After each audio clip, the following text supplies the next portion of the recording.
Hi everyone, this is Harvey from Greenpoint Gardens. So today I am going to try to root these fig cuttings that I purchased off of eBay.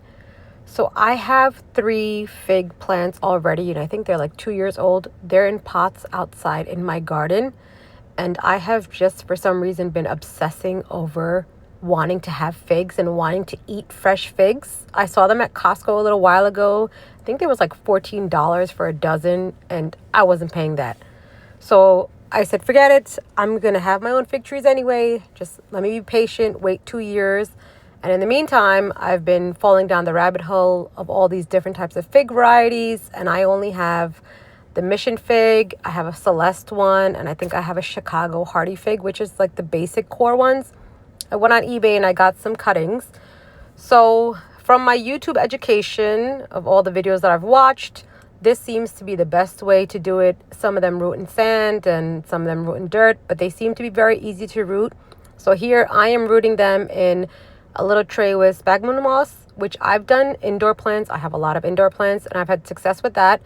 And then in the container that you see on the left side, that is actually just sandy soil from my backyard. I didn't feel like going to Home Depot to buy play sand, which is what they recommend. And I was like, I already have sand, so what's the difference?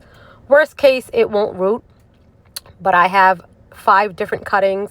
I have 5 different varieties and 3 cuttings of each. So I tried to tell myself I'm going to try 3 different methods. So one of them is the sandy soil from my backyard. One is the moss, and then the other one is just a pot of just a potting mix. So I gave them a little scrapey underneath the nodes, like everybody had said to do, dipping them in my rooting hormone, and I'm just placing them in the pots. So we're going to see how this roots. They all look like to be good cuttings. I think I'll do well, and they all have little baby buds on them. I'm going to put them on a heating mat in my basement, and we will check on them. For the one in the dirt pot, I will do this little kind of humidity dome by just placing a bag over it since it doesn't have a cover. The one with the sphagnum moss, that's just a food container that I had, and I have a cover for that, which I will place on it. And the one with my sandy soil, I also already have a cover for that, which I will also just pop on there.